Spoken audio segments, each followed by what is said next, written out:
Welcome back to Noise Avocation Podcast, episode 65. I don't really have any news or anything. If you don't, Jeremy, I'm just going to kind of jump right into things. I just want to say, rest in peace to Suzanne Summers. You had wonderful boobs. That's it? That's all I got. Okay. So today with us, we have Mike Score from All Out War, who Jeremy and I were both really, really excited to talk to because we're both huge fans of the band. So it was really cool for him to sit and take the time to chat with us. And if you're an All Out War fan or follower, I'm sure you've by now listened to Celestial Rock because it came out earlier this year. It was February Yeah, it was 3rd. very, very early, yeah. Yeah. You said the 3rd, right? Yeah, February 3rd. It's right on my birthday. Oh, it was? Yeah, I think my birthday's the 7th. No, I know. You think your birthday's the 7th? I know it's the 7th. Yeah, it was definitely a more black metal influenced style. And I dug it. All Out War record. And yeah, I loved it. I thought it was great. I think it's cool. And when we interviewed Dom, he kind of referenced it as a more Watain type of feel. And when you listen to the interview and about what he was listening to while making the record, you can tell that it makes sense. It makes sense because he was listening to a lot of black metal and shit, which absolutely nothing wrong with. I thought the album was great, and as you know, we're both big black metal fans, so that was really cool. So if for some reason you haven't checked out Celestial Rock, definitely go and do so. It's out from Translation Lost Records. You can stream it everywhere. You can buy it at pretty much any local record store. You can buy it at our local record store. And at some point in this episode, it's about 40-ish minutes in, 45 minutes, we had to take a brief intermission for a couple weeks because I was busy with some stuff and we had some connection issues towards the end of the interview. And I think I had a wedding to go to or something that day that I had to be out of here at 5. Yeah, oh, that's right. Yeah, so, and then Mike was heading to Japan for the Blood Axe Fest that he was doing. So at about 45 minutes-ish, you'll hear a couple little connection blips, and then we're kind of going to piece together 2 segments to where we pick up where we left off on the previous interview because we didn't get to finish things off in time, and none of us wanted to rush it. So Mike was cool enough to join us for a second time, sit down, chat with us, and finish things off for, the podcast episode. So that was really cool of him. Yeah, I really loved the second part. As you'll find out, you can tell everybody's just a little more comfortable with each other. Yeah, he was a fucking really awesome dude and super nice. And, coming from the guy that screams for All Out War, sometimes you never know what to expect from people. Exactly. But he was just talking to some random guy that stops in the record store who's a music fan. So it was cool to talk about record collecting with somebody who's into the same stuff that we are. Yeah, definitely. And what makes a good record store and stuff like that. So that was a lot of fun. But you'll hear us at whenever the hello, this is the intermission thing or whatever we end up saying. You'll know what's up. That's where we kind of piece together 2 episodes because I didn't want to do a part 1 and part 2. I just want to make it 1 episode for everybody to listen to. So before we get into that, though, we're going to play a track off of Celestial Rock. The track is called The End Is Always Near, which we do talk about in the podcast interview a little bit. So just as a little insight to the track, you can find out what it was inspired by. And unless you have anything, Jeremy, I'm going to jump right into playing play that shit.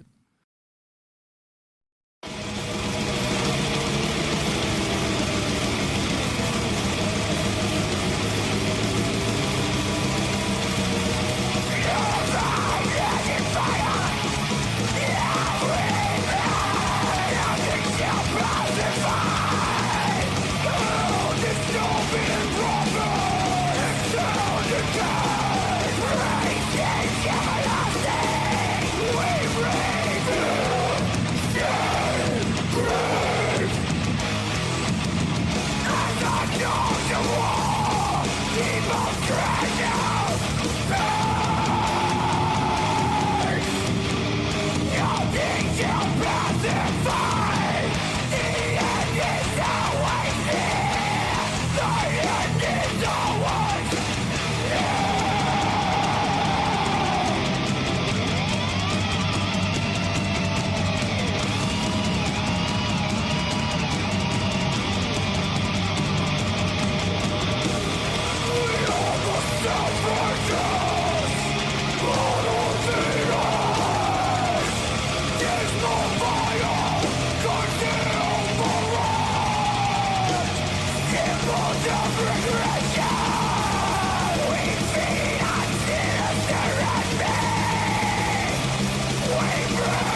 First off, you good, Jeremy? Yeah, I'm good, All right, man. well, I'm going to start off with one, Mike Score from All Out War, not from A Flock of Seagulls. Thanks for joining us. We appreciate it. Yes, I appreciate you guys having me on. I believe we've been listening to All Out War, well... Be 20 plus years. Yeah. I first heard you, obviously, like most people, on For All Those Who Were Crucified, and I was at the ripe age of 15, so my mind was easily molded, and I've been a follower ever since. That's a good way to put that. Easily corrupted? Yep. Yeah. And, no, man, but for real, I appreciate all that you've done for me personally, even though you don't know you've done it. Well, thank you. I'm glad to have an impact in some small way. Also, End Rain, fucking that shit sounds so awesome. I want to know how all that came about at some point too with Dom, and how'd you end up singing for that and blah blah blah. Okay, great. One, I guess we'll start off with you mentioned that you're going to Japan next week. We're going to Japan to play Blood Axe. This is the second time playing Blood Axe, and it's our third time in Japan, and always a great time going over there, so I'm really looking forward to it. Speaking of, record collecting, it's a great place to go to pick up some records. So I'm looking forward to playing the show and looking forward to checking out record stores. Yeah, I've always wanted to dig around other countries for records, especially overseas, because there's so many import records that are fucking phenomenal that you can't find here. Right. Japan seems to be the place where all those hard to find 80s thrash metal records ended up. I found, last time I was there, I found, all the, original presses of all the Destruction records. I found all the original presses of all the Possessed records. Damn. So I was pleasantly surprised, because my wife and I both had an extensive record collection, but we sold it off, in the early 2000s so we could buy a house. And I appreciate the fact that we were able to sink the money into the house, but I do regret selling the records. Yeah, dude, I've had that run through my head, and I've been in a position where like I've had to sell guitars and amps, but I've never touched my record collection, and I'm like, no, I know I'm instantly gonna regret it. I just sell duplicates. Right, mostly. right. If I get like a better replacement, I'll get rid of that sometimes. Not always. There are records that I have like 8 copies of. Uh-huh. Yeah, I regret it, but it is what it is at this point. No, it's exactly. Cool that you were able to buy a house from it, though. I mean, that goes to show, like, to kids listening, buy records, not stocks. Right. Yeah, exactly. I really wanted to build an El Camino drag car. Like I just had this itch, and I'm like, to get the money though, man, I'd have to like half my record collection, and I'm like, no, I'm good.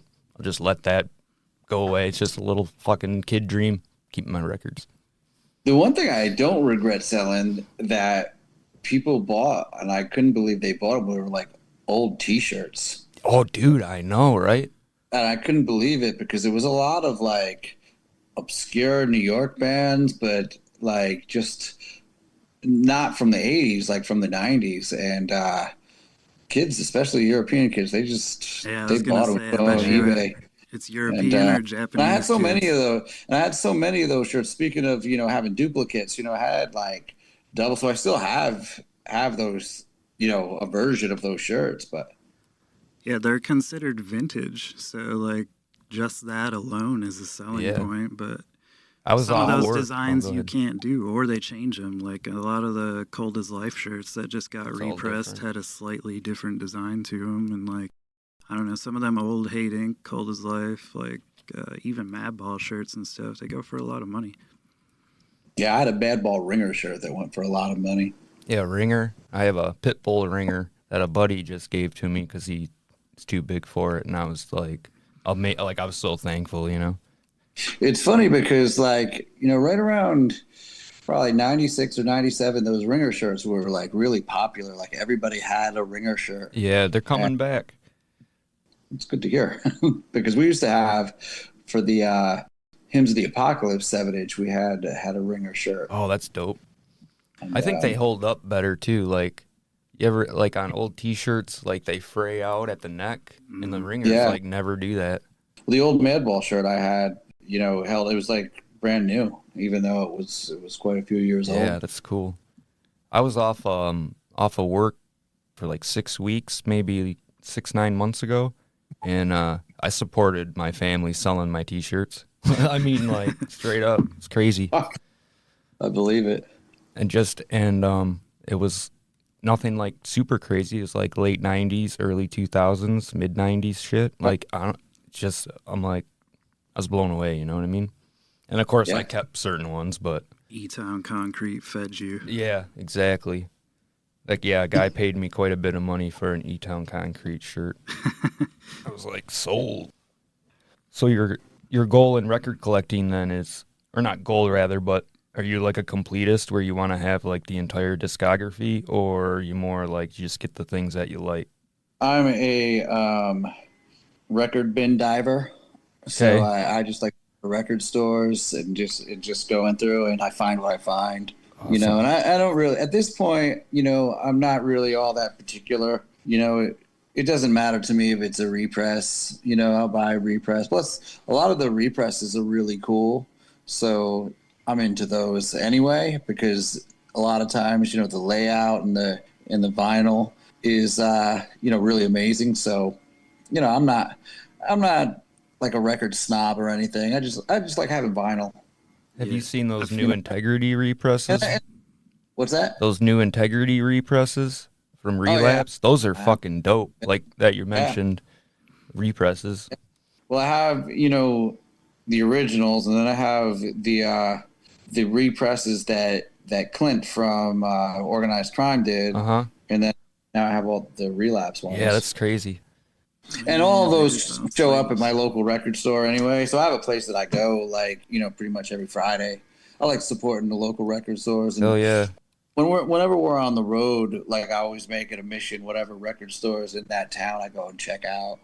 Yeah, I feel like unless you have a really, really deep pocket, you can't be a record snob now. Because like, some of that original shit is so expensive and hard to find. Oh, yeah. It's unbelievable. I don't have that kind of money. Yeah, plus it almost takes the fun away out of it. Like, I would rather have a cheaper repop copy that I can play, enjoy, listen to, rather than something that I'm like, oh, I spent $600 on this. I don't even want to touch it. Yeah, I go to once in a while, you go to like an out of the way record store and you'll find something pretty rare that's priced down, mainly because they don't know what they have, but that's getting slimmer and slimmer, because now with Discogs and everything, everybody can know what they have. Right, even if they're not into it, they know what it is. Yeah. But everyone, once in a while, I have some luck. So do you have any like particular genres of music that you look for while collecting, aside from obviously metal? No, it's mostly metal at this point. I still have, I also have a love for like the older hardcore stuff. So if I run across that, I'll grab it. But it's mostly metal. Are you like mid 80s hardcore, early 80s hardcore, that kind of stuff that's like super expensive? Yeah. Yeah. Pretty much. Yeah. Yeah. So that's what I deal with. I had, because my wife was, big into hardcore, still is, but she had a lot of the early stuff, like the Antidote 7-inch and the first Warzone 7-inch and all that. So we had a lot of that stuff, but now I'm just getting the represses because you can't replace that. Yeah, I was just thinking I have some Youth of Today represses, and they sound fucking fantastic. I mean, I have an old like it would have been the first time they put it on CD, but Break Down the Walls, and the fucking album blows that out of the water now. It's weird. They remixed it so much better. Yeah, a lot of the repress copies end up sounding better than the old stuff. In certain cases, it depends on what it is. Sometimes they can sound worse. I have a random question that just popped in my head in regard to record collecting, because I know you're a black metal guy too. So, do you have a copy of Dissection's Storm of the Lightsbane? No, and it's really funny that you bring that up. Well, that's like it's a hard fucking record to find, not in a bootleg version. That's like one of those like gold records that you're like, wow, I wish I had that record. Yeah. But I always see it like randomly pop up, especially lately. I don't know why, but like I've seen a lot of, because I'm on a lot of like record collecting, especially metal collecting pages, Yeah. And I've seen people posting it a lot. Well, I know that there's like a good 8 or 9 versions that are bootlegs of it, and there's only 3 versions that are authentic. Yeah. So I know the purple one, the half black, half purple, and the black one are the authentics. If they're on The End Records, they're authentic. But they're also like $400 every time you see them, and it's fucking ridiculous. Man, I got kids. I don't have that money. yeah, we got kids too, dude. We both have kids, so I'm like, there's no way. Like, you can get the CD for like $25-$30. I'll take that until they do like an official repress. But because I have Rheinkoss and the Somber Lane, I have vinyl copies of both of those. I've just never been able to find Storm of the Lightsbane, so I was curious because I figured as a black metal guy it'd be up there on your list if you didn't have it. Yeah, it is up there. It's definitely up there on my list. So what are some of the other things that you'd be looking for, like as far as high ticket items go? I don't know. We don't always get to converse with other record collectors on the podcasts, so it's. I mean, there's so much interesting stuff to me, especially in the black metal realm. There's so much stuff that I would want that I don't have, because I'm relatively new to the genre as far as like really starting to get to know it, and because I started taking that deep dive into, I was always interested, and there was the obvious ones, like the Dark Thrones, the Mayhems, all those bands, that I knew of and I liked in the 90s. But with COVID, I had so much time on my hands, and I was so going, as everybody else was, of just that dark void, that I just started doing this deep dive into, black metal, and I discovered so much stuff, especially like, a lot of like from Portugal. They're pretty popular now, but Garia, however you say that. Yeah. Yep. So though that band, Spectral Wound, so I started to really get into Lamp of Murmur, Holder, all that newer stuff. Have you heard Stormkeep? Yes. Yeah, that's fucking badass. Yeah. So all that stuff started for me, like when I really started to get into the newer stuff, around COVID. It started a little bit before COVID, but then with COVID, I just, and that's when the latest All Out War record was written too. So you kind of see that reflected in that record. Definitely. That makes a lot of sense now. That was my catalyst into that question, is like, what was some of the stuff that you were listening to while writing Celestial Rot? Because it does have a very like Watain sort of black metal feel to it compared to the other stuff. I mean, we're definitely listening to a lot, especially me and my guitar player Andy. We were listening to Watain, but then, like I said, Spectral Wound, Caustic Wound, all the wounds, Yeah. All that stuff, and we were just taking all these deep dives, and we were like, we'd already with Crawl Among the Filth started to go into like a more aggressive style, like absolutely. A little faster than what All Out War usually does, and so we were already kind of going there. We got into the band Craft a lot. Who else were we listening to? So many bands, but then we were listening to like a lot of grind stuff, and so that started creeping in with Crawl Among the Filth, and then it just went into hyperdrive after that. Yeah, that Crawl Among the Filth record was heavy as shit. Yeah. I mean, not that anything previous to it wasn't, but it definitely was going in a solely like just metal direction. Yeah, you can definitely hear the turn right there.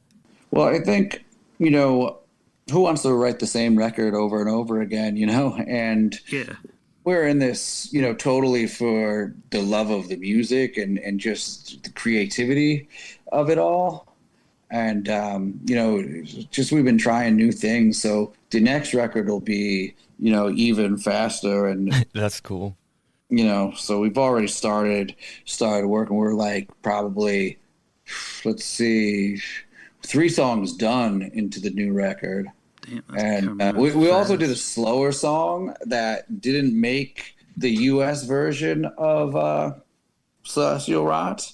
And they're going to release that in the U.S. like any minute now. It's like a slowed down version. It's on the Japanese version because Daymare, who does a lot of the Relapse releases, they took on Celestial Rot in Japan, but on the condition that we had like a bonus track. So that track made it onto the Japanese version. So is it getting released as a single or like a 7-inch or on the record? No, Drew from Translation Loss, he's in charge of how that's going to pop up because it's his baby. Gotcha. So we'll see. He's that guy that's. Sorry, go ahead. I was telling Jeremy. I've been talking to Drew lately, actually. Drew's a great guy. Yeah, he reached out to the store about setting up distribution with Translation Loss and stuff because I already have it with Relapse. So, but yeah. Anyways, sorry, I didn't mean to interrupt you. Continue. Oh, no. So that'll come out. That song is actually like slower, but it's total black metal. It's not, it's not connected to hardcore at all. I mean, what's really, weird to me about All Out War is how eventually we got lumped into a lot of metalcore, but when we were doing what we were doing, it was just us and Starkweather, Marauder, Confusion, Dark Side, and then, Integrity and Ringworm. And I was just talking to somebody about all of this because I'm always interested when people are like debating the origins of metalcore, and everybody wants to say this band, and first of all, I would say like Carnivore, Crumbsuckers, all those bands, were definitely metalcore. I've heard the phrase probably pop up, around that time, like in the mid to late 80s. I heard the Crumbsuckers referred to as metalcore. I've heard Carnivore referred to as metalcore. But then, people will debate and say, well, it changed in the 90s. And that's probably true in the sense that I think a lot of bands started to really like embrace more of like a death metal edge, maybe, or I don't even know how to explain it. But when I think of the origins of all of this stuff, I kind of look at it like the way the pyramids formed. Like nobody can really take credit for it because it popped up like in so many different places all at the same time. Right. And nobody really heard of anybody else. For example, like, we weren't listening to Integrity and Ringworm, and this is no disrespect towards those bands because those bands love them. But I think the misconception is that, bands were, all pulling from each other in that realm of what got labeled metalcore. But the reality is it was just popping up at the same time in different places, and I think a lot of it had to do with in the 90s, hardcore was sort of fading off in the early 90s. I'm talking about like 1990, 1991.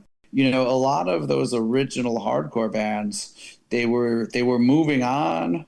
A lot of them were experimenting with more like a progressive rock thing. Yeah, like Youth of Today going into like Shelter territory and things like that nature. And Quicksand popping up. I like Quicksand. Underdog morphing into another, and all of this stuff. And I think for a lot of us, especially for us, who were like right in that like 17, 18-year-old range, which was most of us at the time, I think we were like looking for somewhere to go. And a lot of us had come from the metal background when we were younger, but we still love that aggressive edge of hardcore. So I think that like is the attitude. What came out. The attitude of hardcore. I mean, because if you really if you're really being honest and you just listen to a lot of this stuff, if the bands looked different, they would have been considered metal bands. Oh, most definitely. Yeah. Honestly, to this day, I don't really like the term metalcore. I don't know. I don't know. I can't explain. To me, it's music. I don't know. It's all kind of I hate the term. Yeah, I think it's. Well, I would imagine you hate it because All Out War kept getting lumped into Right. it so much, which I never thought of you guys as a a metalcore band, really. No, Yeah. no, definitely not. So that's kind of why I was like bringing that up. And we had a local band here that got labeled like metalcore, and it was like the farthest thing from it. At least what I would think of. I don't know, whatever that is. I feel like for a while it was just a term that people liked to Yeah, throw around right. if they couldn't pinpoint it, was to like, be oh, if you have, exactly hardcore or exactly metal. They're like, well, if it's metal, but you got one chanting breakdown, it's metalcore. Right, yeah, you got a breakdown and a fucking flying V Jackson, it's metalcore, dude. Makes no sense. Yeah, it's never a term we've really embraced at all. It's like when punk started to be labeled as such, like they didn't want to be labeled as punk. Yeah, true. Like MC5, like Wayne Kramer, the first time he read that he was a punk, he was pissed about it. Yeah. He ripped up the book or the article and like threw it away. I mean, I think some of the best times for All Out War, just as far as really fitting in, because we've always been like the band that doesn't really fit in, and I think the one time we used to play a lot of shows. Ralphie from a band called Disassociate, it's a New York City grind band. Yep. He used to put on shows, and then there was a band, Crisis, if you're familiar with them. Yep. And Avzal booked shows, and they would book like really eclectic bills, and it was always great playing their shows because it was like the meeting ground for misfit toys, and every band that played was different. So it was a lot of shows with Starkweather, with Disassociate, with Cattle Press, with Black Army Jacket, So you just with get a Dark big Side. mix.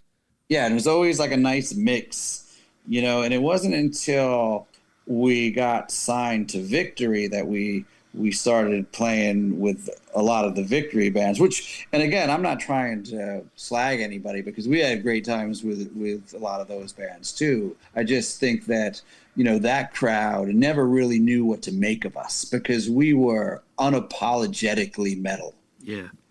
And we were much different than what the Victory fan was expecting. Well, definitely. You guys stood out on that label. I think that's what made you sweet, though. Yeah. To me, at least, because it wasn't the same blueprint. Like it just flipped the script on everything, and you were like, I need more of this. Yeah, I think us and Ringworm definitely, had that experience with Victory. And then, I guess maybe it's because we're from Michigan, but like, I just noticed like at least Ryan and I are we lean towards like the more aggressive, like Detroit sound, if you will, like the Cold is Life, Earth Movers, like that kind of shit, all the way up to now, like Never Ending Game's fucking killing it as far as like the hardcore Detroit sound goes. But like when I first got All Out War, it was like you made it okay for a fucking hardcore kid to listen to metal, like unintentionally. Like that's how I took it, So it was kind of like... That's great. That's one of the biggest compliments you could pay me, so thank you. Yeah, definitely. You're welcome. But you know what I mean? So it was like, well, I'm wearing a Shutdown t-shirt and listening to All Out War, and it'd be like, no, it's fucking All Out War, dude. Oh, okay. It just, you're on Victory. I know it doesn't make any sense, but when you're younger, it's like cool, Well, I think, the guys in All Out War, we've always moved between two worlds. Like, we hung out at metal shows, we hung out at hardcore shows. We went to both and we got excited about both. It wasn't like, anybody in the band was exclusively going to hardcore or hardcore shows and just pretending to like metal. Like, in other words, you have a lot of hardcore kids that, they wear metal gear, but they never go to a metal show. They don't, they like it. So I'm not saying that they don't like it. That's not what I'm saying, but they don't I go to a lot of metal shows, and it's rare that I run into, the same people that I see at hardcore shows. Yeah. It's rare. Once in a while I do, but it's not that common. Yeah, it's a different community. Yeah, definitely. For sure. It seems like hardcore people can be more tight-knit into their own little genre and then not want to venture out of it or think they can or whatever it is, I mean, we still try to mix it up. Like, we're gonna go out on the road, just a few shows, but with Tombs and Funeral Leech in a couple weeks. So there's 2 total metal bands on that one, and then in February we went out with Disassociate, which is a grind band, and Morpheus Descends, which is an old school New York death metal band. Yeah. I think we interviewed the guitar player from Frozen Soul about a week before Milwaukee Beer Fest or whatever that was called. I think it was Beer Fest. Oh, Decibel Beer Fest. Decibel Beer Fest. Yeah, it was in Milwaukee, right? That's what it was. No, it was in that one was in Philly. Oh, well then I got that all fucked up. Anyways, and I might have been mixing up 2 shows, but anyways, I seen you guys on the bill. So I was talking to him about that a little bit, and I'm like, this fucking, it's sweet to see All Out War, like, playing with these metal bands, but then they're still playing with these hardcore bands or grindcore bands or whatever, it's kind of all over the map. Like, you get a little taste of every little bit of metal. Yeah, I met the guys from Undeath at that show. They were great guys. Yeah, I didn't get to Frozen Soul, though. But I love Frozen Soul. They totally have that bolt thrower feel. Yeah, definitely. He referred to him as a cold thrower, which I was like, oh yeah, I'm surprised I haven't read that more. That is like a fucking spot on analogy. Because that was my pit. Like when I first heard him, because I'll listen to stuff for the store and then let my people know, like, oh, check this band out, to try to sell them on it. So everybody I talk to, I'm like, if you like Bolt Thrower, this is Bolt Thrower, but cold. Yeah, that's great. But they're from Texas, so they're like a warm band, cold climate. I even asked about that. I thought that was funny. But it's cool to see you guys on the bill with so many different bands like that. And new bands like that. I like that. That you're a person that appreciates new music and I only listen to 80s metal. That's it. Fucking that's all. Or whatever. I love a lot of the new stuff. We're playing in Arkansas in a couple of weeks and really excited to play with Outer Heaven and Skeletal Remains. There's a band Terminal Nation that's on that show that I'm looking forward to seeing. So I think, totally. What a lot of these are doing is great. I really dig these like a lot of the new death metal bands, like the ones we mentioned. And the one that I can't pronounce. There's so many. Can't pronounce. Bog. I really like that band. Vomit Forth is another really great new death metal type band. Yeah, I don't know that one. I've listened to that band. I hear you mentioning a lot of $20 spin bands. Yeah. I like those. I like the $20 spin bands. We do too. We were literally talking about how you could blind buy $20 spin albums and it'd be all right. Like before we recorded. And I do. And you do? So speaking of blind buying, I blind bought Gravesend the other day, and the record was phenomenal. So they're just putting out a new record. So I went to a record store, and somebody must have sold their collection because they had like a ton of $20 spin releases used, so I just bought whatever I could afford. And, hell yeah! And Graves, one of them. Terminal Nation was another one. Witch Vomit, and man, they're all great records. Yeah, they pretty much put out all good stuff.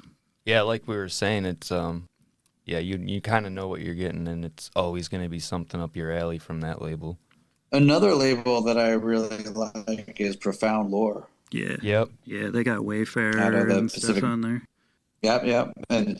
And that was another one. Whoever sold the record collection, it was, equal parts $20 spin, Profound Lore. The Profound Lore stuff, I already had a lot of that stuff, but they're both great labels.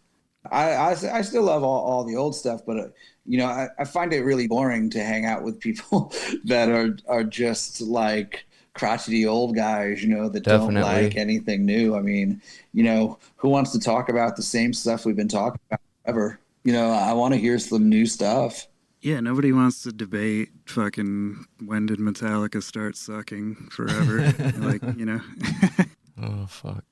I mean, we all know when they started sucking. Yeah, that's what I'm saying. We don't Like need to talk about everybody, it. there's nothing to Yeah, talk there's about. nothing to So say.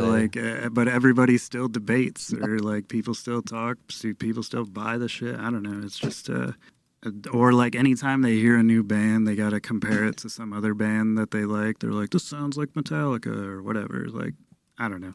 It gets on my nerves at the store. I always think it's funny when somebody, disses some of these new bands for sounding like old bands. And it's like, wait a second. First, you diss new bands because they're not like old bands. But then when you hear a new band that sounds like an old band, then you hate them because they Yeah, sound like dude. an old band. Yep. Fucking So hypocrisy, pick dude. one. I hate that shit. So, since you've gotten to tour with so many metal bands and so many hardcore bands like around the world throughout you guys' career, what are some of the favorite bands that you've toured with or played alongside? And you can't say Starkweather. Yeah. Okay, let's see. I really enjoyed like Shadows Fall tour with God Forbid. That was fun. Let's see.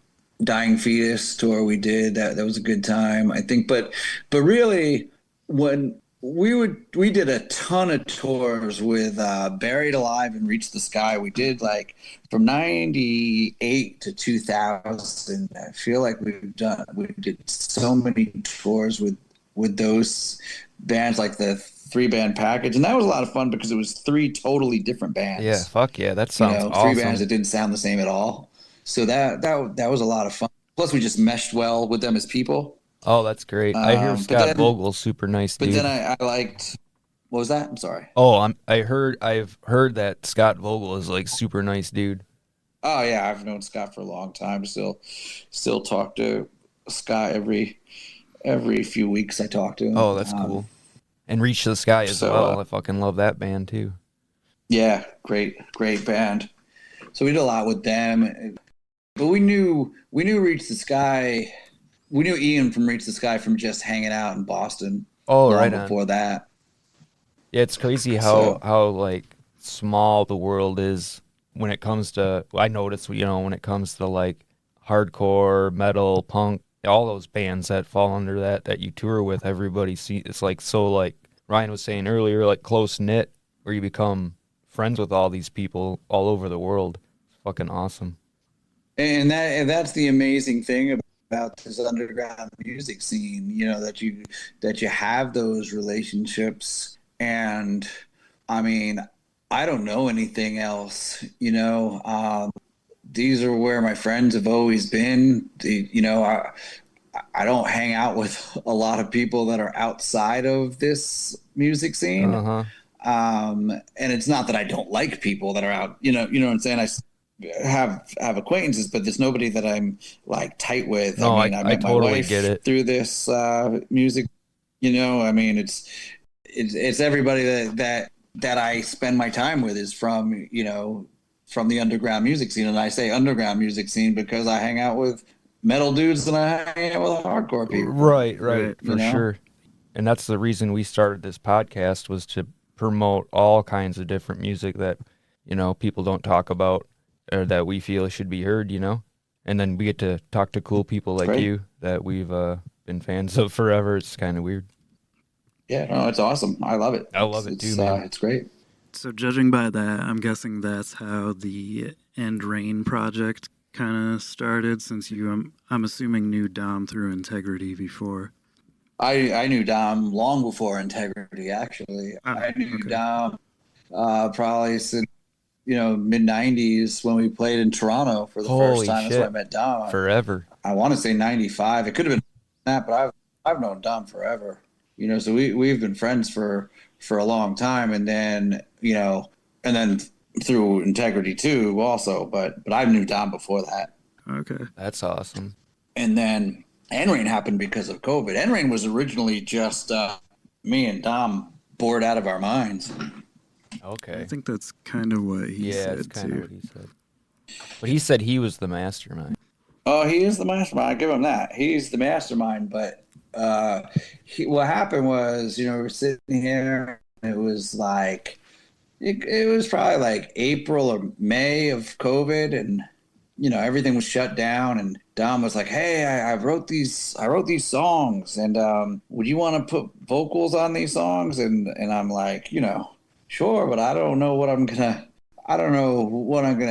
sing at. I don't have anything here. And he was like, "Oh, put what is it, Garage Band on your computer." So I was like, all right. And I put it on. And then I was like, well, I don't have any microphone that fits in here. But I found my daughter had like a little pink playset microphone. And I just shoved it into the computer and sang, what is this song?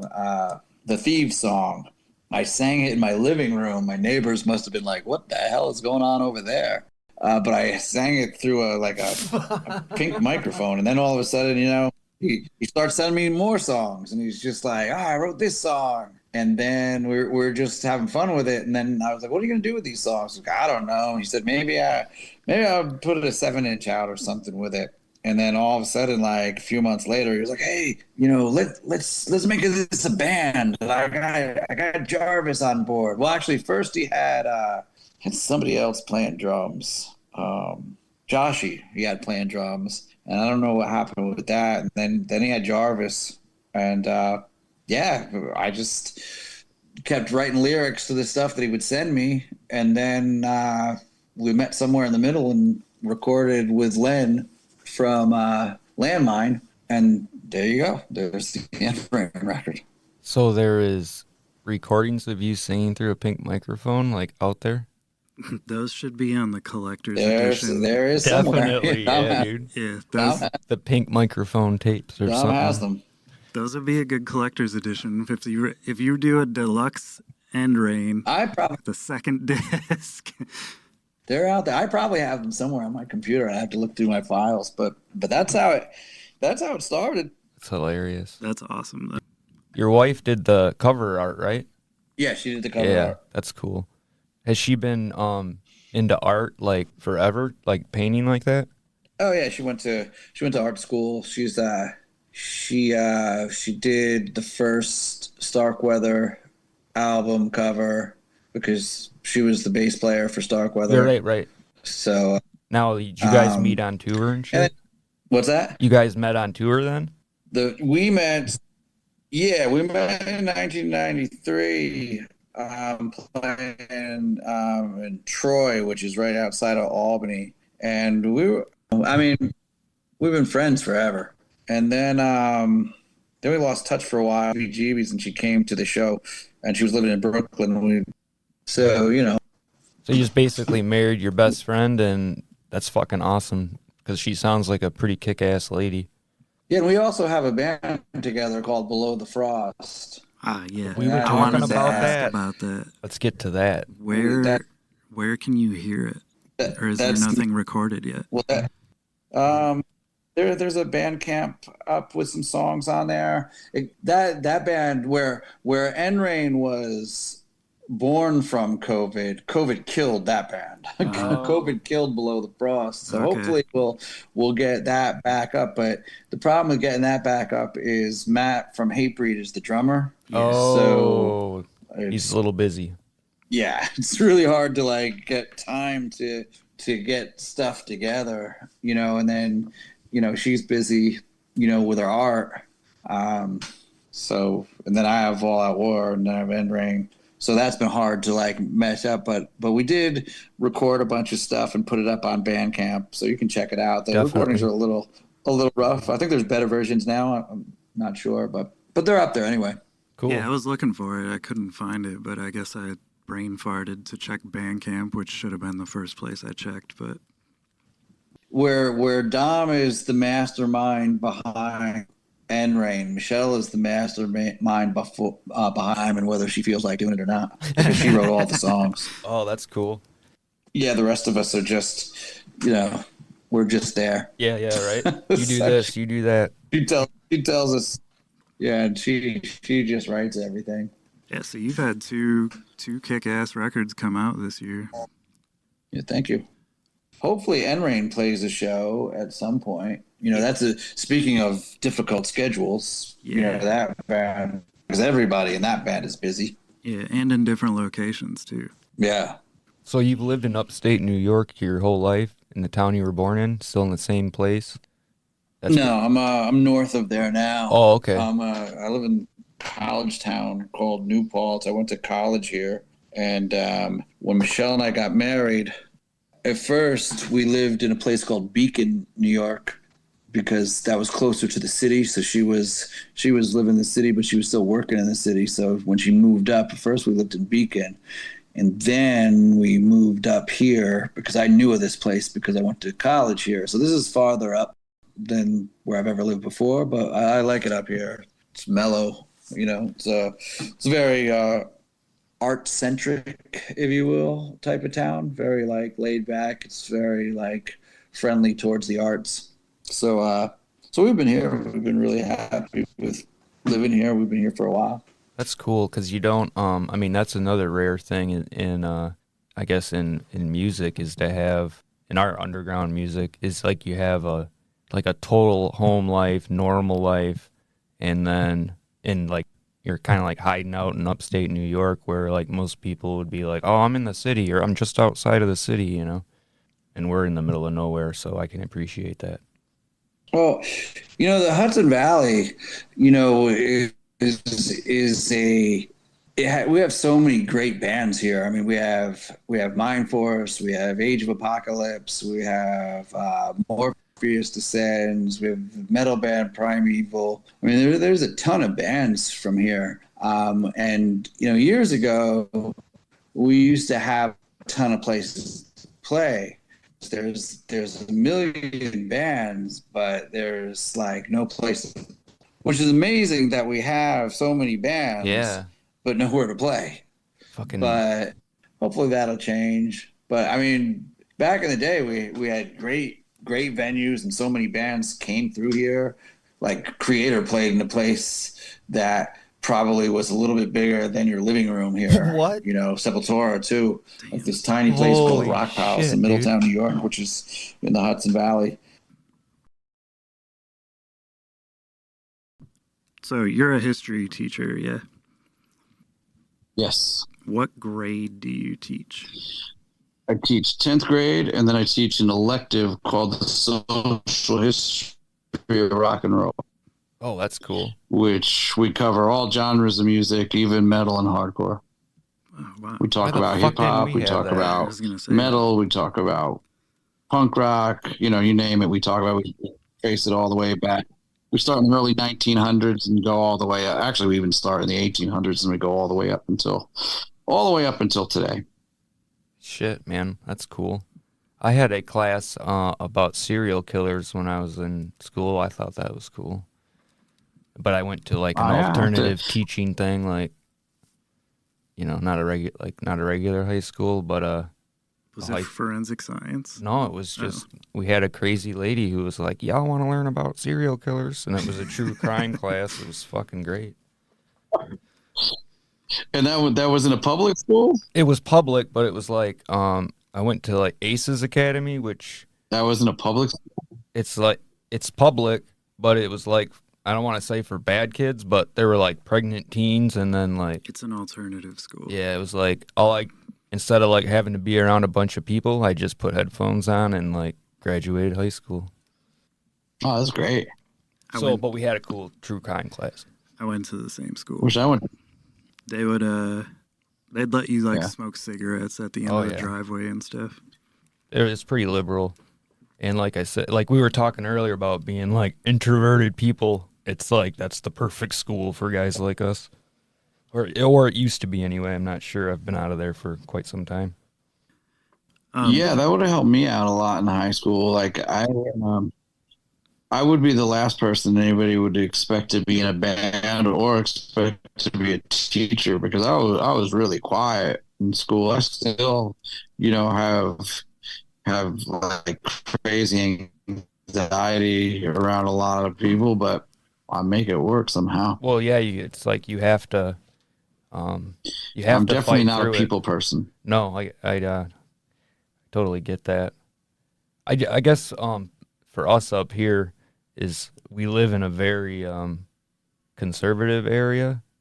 So like as far as like tattoos and shit, it's actually pretty liberal because it's just weird that around here that people are kind of more accepting of it, but then in other ways it's like it's horrible, you know? Okay, so earlier you heard us talk about the intermission. This is the intermission. So it picked up like, I don't know, it was a few weeks before we were both, or all three of us were able to get on the same schedule. So we picked up where things left off and then, finished off the episode. So instead of releasing two separate episodes, you're getting An extra long one. an extra long one kind of melded together at a random point in the middle. So instead of just letting it cut to the next part and maybe somebody being a little confused as to why the conversation switched so abruptly, then this is your warning. So if Somebody else also died. who died? Burt Young. Oh yeah, Paulie did. Yeah. Yeah, I seen that. That was you really fucking threw that out there. Sorry. Just popped in my head. I was like, I thought it made it seem like, oh my god, somebody just died. Well, dude, I mean, shit, it's Burt Young, dude. Yeah. But anyway, To be honest, I kind of thought he passed a while ago, but maybe that was because of the Rocky movie. He was like dying in the Rocky oh yeah, he died movies. in the Rocky Yeah. movie, but not in real life until Yeah. yesterday or the day before. Yep. I seen Enjoy that. the fucking Mike Score interview. Yeah, so if you made it this far, thanks for listening and enjoy the next 40 minutes or so. Thanks. Mike, thanks for taking the time to jump back on and finish everything off with us. I know you've been No busy. worries. Thank you. So how was Blood Axe Festival in Japan? Blood Axe was great. Japan is always great. I want to thank all those guys for bringing us out there, especially Kobe for bringing us out there, twice now, for Blood Axe. It was a great time. It was great watching all the bands. And then the show the next day was awesome. We did a second show, a club show the next day, which was, equally, if not even better, because it was in a smaller place. So it was very, very intimate. We had a great time. Yeah, I seen a bunch of pictures and videos and stuff like that you were reposting as the shows were going on. It looked like it a was good definitely. time. I love going over there. So hopefully they'll have us back again. Yeah, I never been over that way. I'm not a fan of long plane rides. So, and unless you want to go by boat, there's like no other way to get there. Nah, I'm telling you, it's well worth it. It's definitely well worth it. I mean, the travel time when we were coming home, I figured it out. And I was like, the flight was only 12 hours, but when you factor in all the travel time and sitting in airports and you're driving to the airport, I was telling these guys, I was like, wow, you guys realize we've been traveling for like 25 hours at this point. Insane. Yeah. But again, it was well worth it. I got turned on to this band Cruelty that I heard of, but I got to see them live and they were so good. I love when that happens. I just saw Mind Force live, and I was digging them on, record. But then when I saw them live, I was just like, oh, shit, it just blew you away. Mind Force, Hudson Valley heavyweights, man. Yeah, They're from right around here. Yeah, they're fucking Known awesome. those guys forever. Oh, shit. Yeah, they put on a fucking badass show a couple weeks ago. But Jay's been in so many bands through the years, so many great bands. The singer, he's been in so many bands. He played drums for a while in a lot of bands. That's cool. What other bands has he been in? Yeah, I didn't know about any other. He's been in a band called When Dreams Die. There was another band that he was in that was more. They played drums for, and I can't remember the name off the top of my head. It might be Elevate, but he's been in a lot of bands. But he plays drums as well as sings. Oh, right on. He's a talented guy. Yeah, I think they're on like the 7th press or something of their first album for that record label. It's like, this is the biggest, most pressed album we've had. Yeah, he's also a teacher. He's a teacher too? That's ironic. Yeah, he's a teacher also, yeah. Yeah, my fucking wife watches a lot of like hard lore and like interviews like that, and she said that being a teacher is like a fairly common profession for musicians, and I think that may be because of you. Oh, I don't know about that, but I don't know, man, because I never heard of anybody else doing it. And I remember being a kid and being like, dude, wouldn't it be cool if Mike Score was our fucking history, or even our teacher, you know? And then we'd well, always like it's crazy wonder now. what Like he would do, you know? Like, you think he would fucking, you know, like crucify us and shit, you know, like just be goofy, or would he not even like, you know, acknowledge, you know? I don't know. It's funny. acknowledge it, but I don't really talk about it so much. They don't bring it up so much either. It's funny though because I always run into kids like grown-ups now that I had as students that are now like into like underground music, and they're always like, "Oh, you remember me? I had you in ninth grade," and I'm like, "Man, I don't. You're an adult now." Yeah, you have so many kids. You've updated your profile picture. I have no idea what you look like. Yeah, right. So how was digging in Japan as far as records?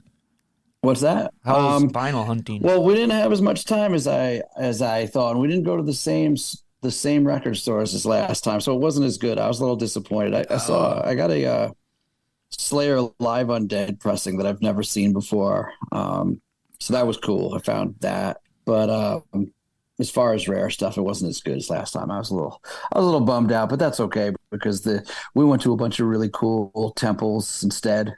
You know, so we did a lot of that kind of stuff, a lot of touristy stuff this time. Yeah. So, you know, I can't complain at all because I always find records. No, for sure. What's the what's the pricing like as compared to over here? Like, you know, if you'd pay say $20 for a record here, how much would it be in Japan? Like around the same or cheaper, more expensive? Around the same. Yeah. Some was a little cheaper, you know, which was cool, but it's about the same when you really break down Gotcha. the you know. Yeah, crunch But the I went to numbers. a great record store last week, Purchase Street Records. I think I talked about it in the last segment we did, but Purchase Street Records in New Bedford, Massachusetts. And if you're ever out that way, that's a great record store. Right on. Yeah, I think I seen you Yeah, post you posted something about that. from there, didn't you? Yeah, just recently. Yeah, Yeah, I got all the Grave demos on vinyl. That was a cool find. Oh, nice. Yeah, Japan would be like, it seems when you're looking on like Discogs and stuff, Japan's always the location that has the random rare things that you're like, oh, I wonder how that got there. Yeah, yeah. Like for hardcore stuff, a lot of times too. The last time we went, there were like a lot of records, especially like thrash records that were hard to come by here in the U.S. that I got for a decent price. I think I talked about that. I got like all the original Possessed records in Japan last time. So that was a great find. Yeah. So we did an episode like a while back on what we think makes a good record store. When you go into a store, what do you like to see in a store? Like, what are you? Obviously, you're looking for metal records, but is there some sort of determining factor that's kind of like, this store is not that great or whatever, you know, depending on organization and shit like that?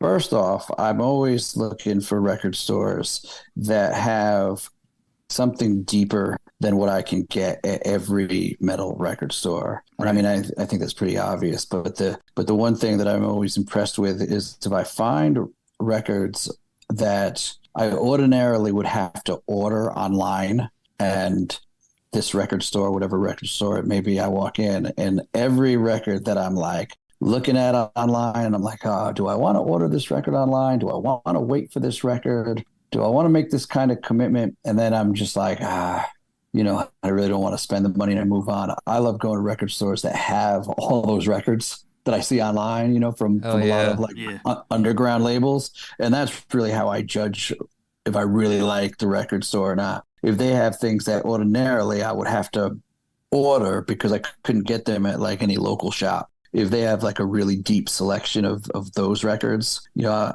I'm more impressed than if they have just a few like hard to find items, because, you know, those hard to find items, they're always up on the wall in these record stores for so much money anyway. So, you know, they're like beyond what I can afford a lot of times. Yeah. So if I go so I'm more looking for things that I usually would only see online. And it's cool to see a store do that? Because a lot of stores will be like, oh, this is worth, $300-$400, and they don't even put it on the shelf. They put it online a lot of times. Right. And so to find a store that's actually like, nah, screw that, we're going to make our customers happy first and foremost and have it out on the floor, like, I appreciate that in stores, because then, I don't know, like doing the other way, I get you got to make your money. I understand. I'm in the business. I know how it works. But at the same time, like, give your walk-in people first and foremost shot. And then if it doesn't sell in, a due amount of time, then put it online. Well, I mean, and like I said, that's what gets me through the door. And then, if I know that they're going to have something that I'm ordinarily going to have to order online, but they're going to have it. And, I'm talking about underground releases. If I know a record store has that, that gets me in the door. And then I'm more likely to drop a lot of money on something rare that they have. But, that's what's got to get me. You got to get me there first. Yeah. Like I go to the fight with a lot of people. What was that? I'm sorry. So that's like the fight with a lot of people, because most people, you'll be like, I can order that in the store for you. And they're like, oh, well, I can order it too. I'm like, well, shit, like, what am I doing here then? Right. I'm saying I like it when it's already there. Like I don't have to tell them to order it for me. I know it's going to be there. Yeah. Because I think I said this last time. I'm, the crate digger. I like to go through all the crates and look and go through all the shelves and flip through. So when they have those records that I don't have to do the online thing. I can see it. I can just grab it. Yeah. I love that. Yeah, that was kind of like that in Grand Rapids when we went to Vertigo. There. Vertigo Records was like, I walked in there and it was like, you kissed your wallet goodbye, basically. Exactly. Just watch that fucking thing go up in flames. That's how Purchase Street is. That's how Armageddon records are in Boston, and they have another location in Rhode Island, same way. Do you collect do you collect All Out War stuff, or do you have all your own band's things? I wish I did. I was wondering. But no, I, sold it off through the years, or just never had a lot of stuff. Like I always like look at some of these shirts that go online. I'm like, oh, I wish I had that shirt. Same thing like with some of the presses of Truth in the Age of Lies. I wish I had, because there's a Japanese vinyl version that has the same colors as the CD, the cover artwork, and I wish I had that. Oh shit! Who was that? An organized crime, or that was just like some random? That would have been something that Gang Ground did way back in the day. Oh no shit! Yeah, I was wondering about that, because it seemed like a lot of people we know, they don't have their shit, and then that's because everybody's bugging them to get it. Yeah, and like a friend of ours that we had on the podcast a couple episodes ago, we were talking about their T-shirts, and we were like, hey, we have some. Let's talk after. We'll sell it back to you, like, because same thing, he doesn't have any. And it's crazy. It sucks, Yeah, sometimes I'll see a design and I'll be like, wait a second, did we put that on? And I'll think at first it's a bootleg, and then I'll remember. I'll be like, oh, yeah, I remember that shirt. Yeah, I got a few old All Out War shirts. They're not 90s ones, I don't think, but like really early 2000s ones. There's one out there that's like my bass player drew the artwork. It's a very like Nausea style artwork, with the dove that was impaled with the syringe and chemical waste, and that was my favorite All Out War shirt. And he lost the artwork, and man, every once in a while I'll see I'll see somebody post it online, but man, I wish I had that design still.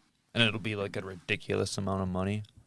Or not for sale. Yeah, or not for sale. Or not even for sale. Right. Just they posted up like the shirt that they picked up. I think we only had those shirts maybe for Dying Fetus tour that we did. I don't even remember what tour. It was only for one tour. And then the art is long gone. I don't even know who we had print those shirts up.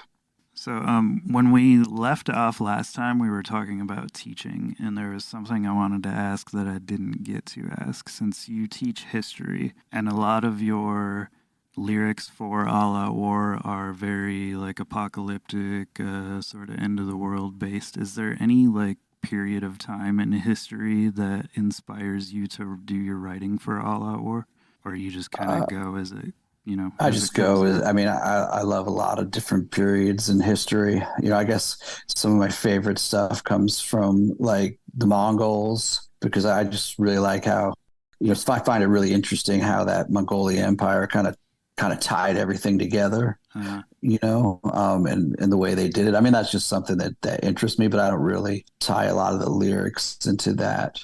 yeah, I just always thought it was because like the dude from Bad Religion, he's a history teacher too, That's what I'm saying. and a lot of his stuff is very like political based, and there's a lot of current events or past events that he uses for writing. So I didn't know I mean, if there I was get a lot of something the that. lyrics from a lot of like books I read, like, you know, a lot of the stuff from Assassins in the House of God. I was reading a lot of books back then in that time period about like where assassins, where the term began, and a lot of stuff like that really struck home with me. So and then the latest record, I read a book called "The End Is Always Near." I even named a song after that book, and I found that book really interesting. And I tied a lot of lyrics from that record into that book and books like it. I feel like that some of that bled over into End Rain, I would Yeah. imagine, because that seems like it Yeah. would tie in. Well, In Rain actually, a lot of those lyrics came from just being depressed during COVID. Yeah. I mean, Oh, Oh, that that's makes a right. lot of 'Cause sense. that's right, because Yeah. you wrote it earlier than Yeah. when it came I mean out. that was probably the most personal, record as far as lyrics go that I've ever done, because that was a lot about like I was tying how I was feeling to like this void of emptiness, Right. and it came out. The lyrics is like sort of like a story, because if you really read the lyrics of that record, it's almost like a concept record. Yeah. It's really tied into this whole like alternate reality. And I think a lot of us were during those lockdown times, we're feeling that alternate reality. It's like we had our old world that used to exist, and now we have this like weird inner world going on. It's just like a struggle to separate the two. Yeah. It was if it makes you feel any better, it was probably the second worst time of my entire life. COVID. COVID. Yeah. I thought the lockdown was great. I loved it. I mean, aside from, Uh, all the economic impact and the negatives that happened, but getting to chill at home and do whatever you want by yourself. Yeah. See, I didn't That get was to do great. that. it was okay But then at it got a first, little old, I when it guess, first, after a while. you Yeah. know, that solitude was good, but then you started to realize, wow, the solitude is good, but But it's too sort of much can be a a bad forced thing. solitude. Like you don't have any other choice. Yeah. What else are you going to do? And then after a while, you're like, well, how else am I going to get a release? And you're like, oh, I guess I'll just either go hiking, which I really enjoy, or I'll watch 1,000 movies. And I kind of dived into music and writing lyrics instead. Well, Well, it paid off. so since you brought that up, what do you do? Like you're watching movies today. You said you go hiking. What are some other hobbies you've picked up along the way? You pretty much named them all. And I hike a record lot. I spend, collecting. No, I get it, man. I'm record busy collecting, hiking, raising kids. being a dad is Yep. definitely a big chunk of my time. Being a husband is a big chunk of my time. So and then I read books and kind of just music takes up a ton of my time too, in a great way. I mean, because if I'm not going to record stores, if I'm not going to see shows, if I'm not spending time with my family or hiking, everything else is really devoted to All Out War and writing songs. I mean, we've been writing songs the last couple of weeks, so we're on track to Awesome. hopefully put out another record before too long. Like I don't like to go too long without putting something out. We were before COVID from 2000. I think it was 2015. Like we were putting out a record every 2 years. Yeah. Yep. If Yeah, COVID you did didn't have happen, we would have stayed right on that, because we were done with Celestial Rot in like 2021. We just had to get in and record it. Dang. Do you know anything about Condemned to Suffer repress anytime soon? No, I mean, somebody asked me about all that stuff with Victor, and I have no idea, because he sold everything to Oh, that's Condor. right. Fucking Sony owns it.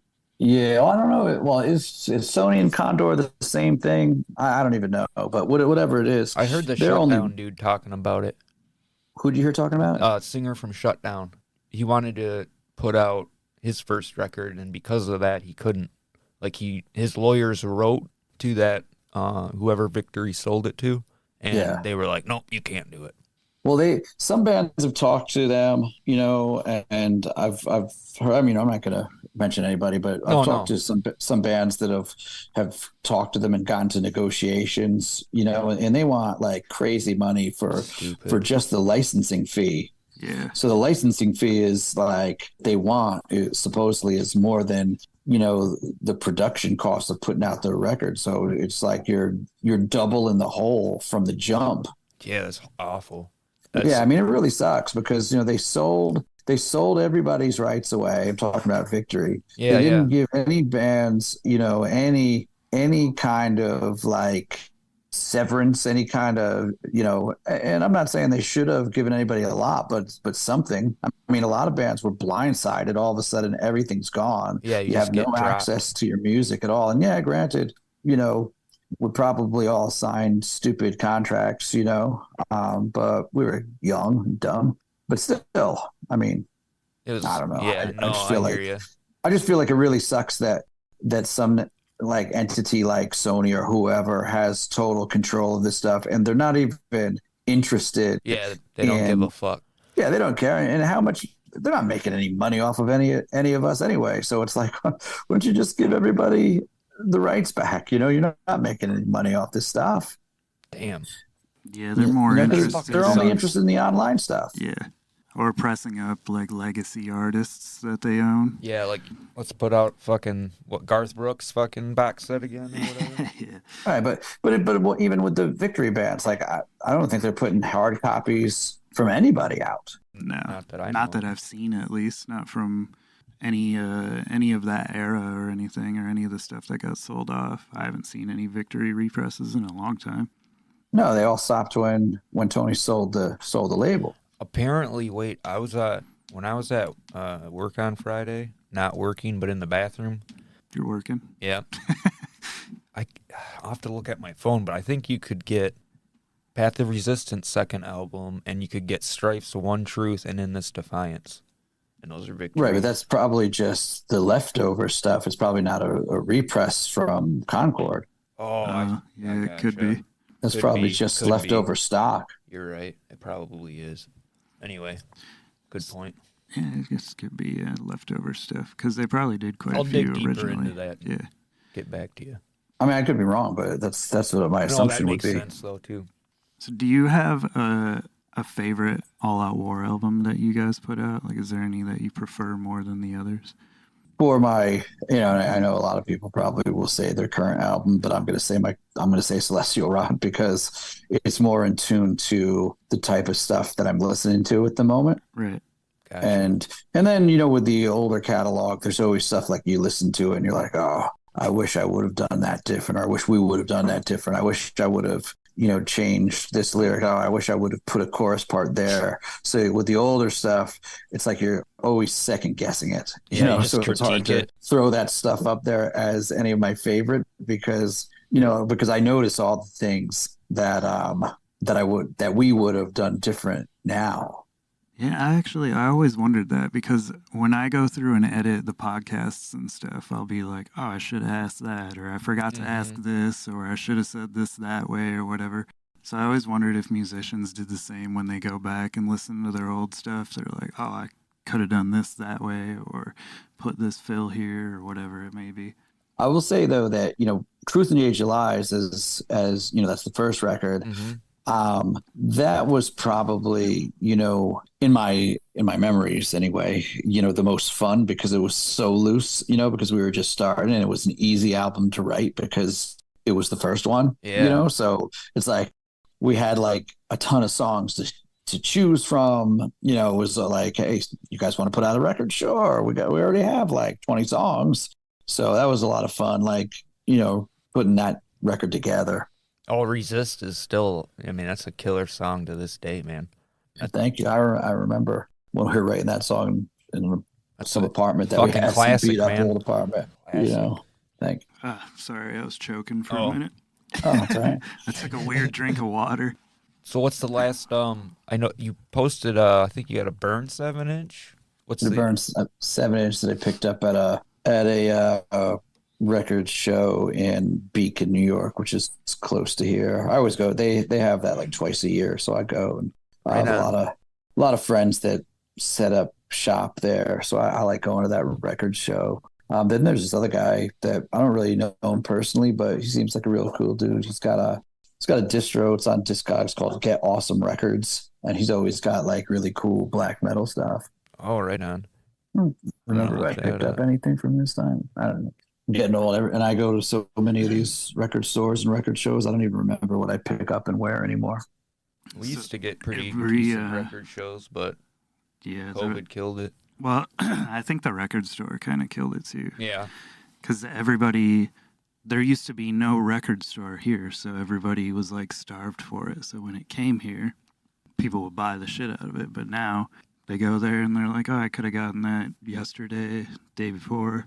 It's funny, and again, this might be something we talked about last time, but like record shows now, have so many like metal and hardcore and punk records. And I remember back in the day being so bummed out going to record shows because it was all like old man jazz and stuff like that, and it was never anything that I would want. And I was like, wow, going to all these record shows, I'm looking for like records and I find nothing that I would like. And it was just like music snobs. Now it's totally different because there's like a ton of metal, punk, and hardcore stuff. I mean, tons. Like there's so many vendors that are selling that kind of stuff, sometimes for astronomical prices, but it's still cool to see. Yeah.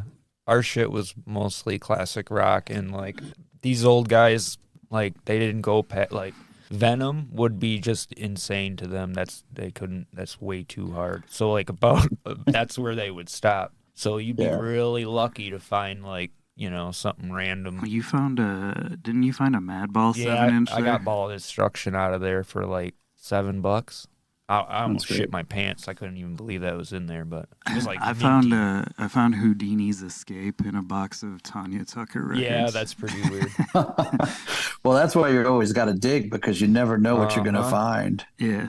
I don't even know why or how it was in there, but original press, dead mint, clean. I was like, wow, nobody ever played this. And and the guy was like, give me 50 cents. And I'm like, fucking sweet.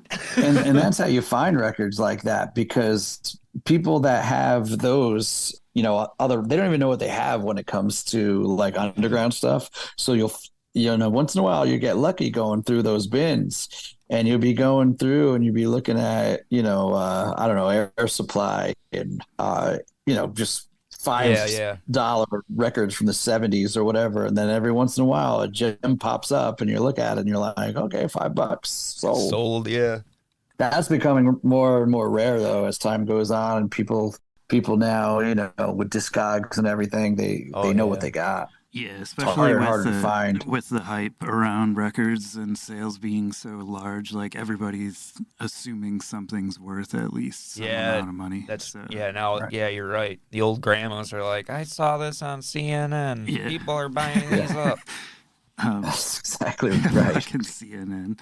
Oh, that's like what my grandma said. No, it's true though. I read articles about it all the time. It's on the news. I wouldn't be surprised if like Antique Roadshow is like hunting records or something now at this point. Like the old that'll be the next episode.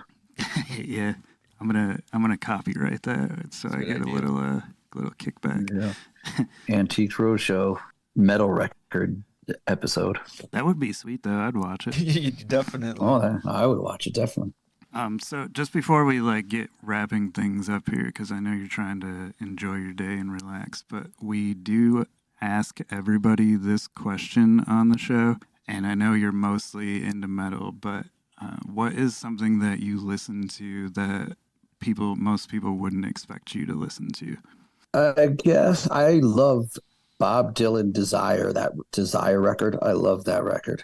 I don't know if that's weird or not, but I love that record. It's one of my all-time favorite records. I wouldn't call it weird. It's just when you're in All Out War, End Rain, a bunch of metal bands and stuff, and typically collecting that. So most people associate you with metal, so they wouldn't expect you to listen to Bob Dylan it's or anything interesting. in that realm. And then I think that this is just I'm stealing this from Martin Ain, but I heard him say like talking about music in different shades of black, and he was talking about like the Cure and all that stuff, and I love that stuff, like the Cure we do too. and the Smiths, but I think a lot of people involved in this type of music love those bands as well. I don't know how many of them love Bob Dylan Desire record. And I like a lot of the early Bruce Springsteen stuff. Desire's an interesting choice, though. Like That has Hurricane on it? Most people would Yes. say like Blonde on Blonde or Blood on the Right, Tracks or right. something. So why Yeah. Desire? I heard it at Hurricane like is a a great really song. young age, and I think like all the songs have really cool stories, Mhm. And I think that's his first electric record, like the first time he played electric guitar on any record. I could be wrong about that, It's but either that or Blonde I don't on know. Blonde. I can't remember No, which one. the first one is Highway 61 Revisited. It's the first electric one. Oh, Okay, all right, so I was wrong with that one. And But, Desire's like 74. 74, I think. So something like that. Look But at the Dylan but I expert just- over here. Like, you guys sorry, are wrong. man. Sorry, man. I love Dylan. I know some shit. yeah, so I mean that's one of my all-time favorite records. Speaking of the Cure and like the Smiths and that stuff, are you into any of the newer kind of dark wave stuff, like Drab Majesty or Cold Cave or any of that sort of thing? I've listened to Cold Cave. I've never heard the other band yet, but I find stuff as I get to it, and I'm sure there's some of that stuff that I would really like. Yeah, I gotta take a deep dive into it. I haven't really. the winter's a good time for it. Yeah, well, that's what I was thinking. But usually, like we're as soon as the snow flies here, we're like deep dived into black metal all winter. That's like my Christmas music. Well, you guys have a long winter out where you're at, right? Fuck yeah, we do. It's I was like gonna 5 ask months. you how the fucking weather is where you're at because it's fucking winter here. Now, where we live here in this area, New York, basically we have like two seasons. We have summer, and then we have November. And November usually lasts from about the end of October until about April, and then summer hits. So it's like November, March weather, and that's what's called winter now. Huh. And then just summer. I wonder It's what not that's like like. it used to be. Yeah, I was gonna say that sounds not that bad. Yeah, Actually, well, half yeah. the time It's not, but after a while, the dreary gloominess, muddiness Yeah. of November for that long, kind of, you're like, all right, Oh you yeah, know. because our winters go from. There's times it snow. Like it could snow next week. I don't know. Like it snowed on a Halloween here many of times, and it just lasts so long. It seems. We only get that kind of like wet, almost watery snow anymore. Like we haven't gotten real snow in a long time. Like I'm talking about like cold, powdery snow. Yeah. We haven't gotten that in forever. Yeah, we get quite a bit here, but we're basically almost Canada at this point. So I would love it if we had real winter. I'm a fan of real winter. I'm just not a fan of the type of winter we get. yeah. I'm like good with winter, and then after like the 4th month, I'm like, Yeah, it starts to like, wear. this is getting old. There's no sun. Like everybody's like transparent, basically. Like that nobody's getting any sun for anything, and you just want to get out of the house eventually. But Right. I do like winter hiking if there's a lot of snow. I like that. I like getting out there. If there's a you'd like decent amount of snow. snowshoeing or Snowshoeing, something. yeah. I like that. Me and Matt from Hatebreed, we do a lot of winter hikes together. oh yeah, you got a show coming up with Hatebreed here pretty soon, don't you? Yeah, Thursday. Really looking forward to it. Just like old times. We're playing this place called the Chance Theater. It's like one of their last shows. It's closing. Sad to see it go, but looking forward to that. What other bands were on the bill? I remember there was a couple others, but I can't remember off the top It's of my just head. us, Hatebreed, and Fuming Mouth. Ah, that's what it was, Fuming Mouth. I knew there was one I was missing. So that'll be you guys' last show for the year, I think I read. No, we Or got is 3 it more come your- up. We got that show. Then we go to Chicago for Harm's Way's record release show November 18th. That's it. And then Little Rock, Arkansas, there's a fest with Integrity and Terror and Skeletal Remains and Outer Heaven and Yeah, I Tons of saw great that band. too. Terminal Nation. Oh man, those are all great bands. Just to name a few. I mean, it's incredible. I don't even think we've ever played Arkansas before, so I'm looking forward to going to that. Yeah, that's a really random, one of those random southern states that I feel like doesn't get a lot of action going on. Like, I remember driving through Arkansas, and I think we even stayed at somebody's house in Arkansas once playing down that way, but I don't think we've actually played anywhere in Arkansas in our entire existence. So, looking forward to checking that out. I've never even been there. I've flown over it, but I've never been to there. I've never even been in a commercial airplane. Integrity, we just talked to Dwid the other day for a couple hours. That was a lot of fun. Yeah, he's a great guy. Yeah, he's very creative.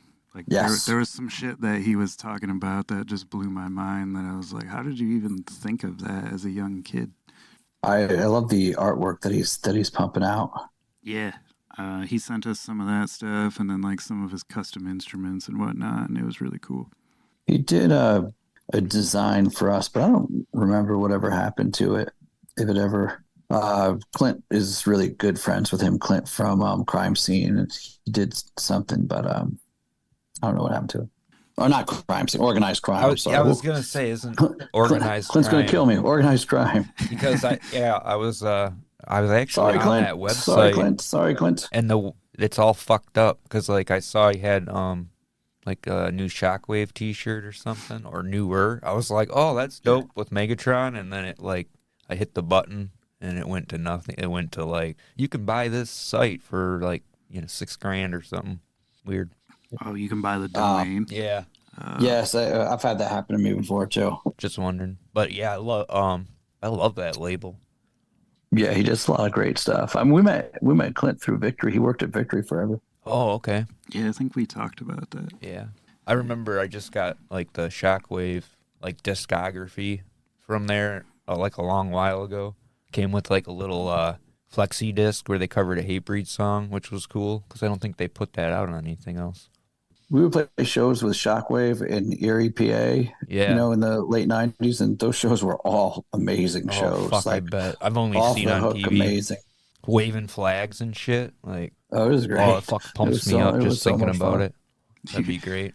It's funny how like through the years, you've seen so many like places have these really great scenes, and now you don't hear too much about those scenes anymore. Like Erie is one, Syracuse is another. Like, Yeah, I was every just once in a talking while I hear about a show in Syracuse, but never Erie. Like Erie, PA, and they had like Disciple had like Lake Effect Hardcore. I was like, damn it, that's such a good fucking name. Like, because we could have totally stole that for Alpena because we're on a coast, but. Oh yeah, that's right. You were just talking about that the other day. Because like we had a pretty good scene here. 25 to Life played here at one point. Like, pretty weird, in the middle of fucking nowhere. And where exactly are you guys? Alpena, Michigan. So it'd be like if you put your hand out and make it look like a mitten, Okay. We're like, what would you say, all the way at the top of the index finger? Yeah, top right of your index finger. Okay. And right. So that's right. We talked about this. You're going up by Canada. Yeah. Sort of. We're like an hour-ish from the Mackinac Bridge, like an hour, 15 minutes, depending on how fast you want to drive. Yeah. Cool. But yeah, there's not much of a scene here anymore. It's very dwindled out because everybody that was in that scene pretty much moved to Grand Rapids or Detroit or outside of the state.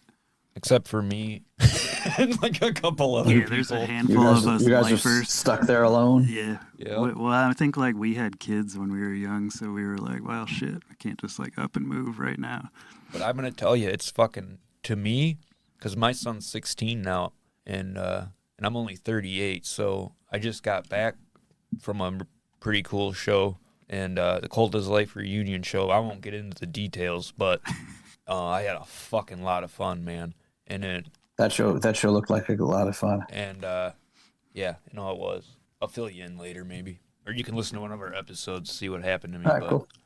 I'll send you the video link of the Death Threat show. Ryan, and the timestamp of what we're talking about.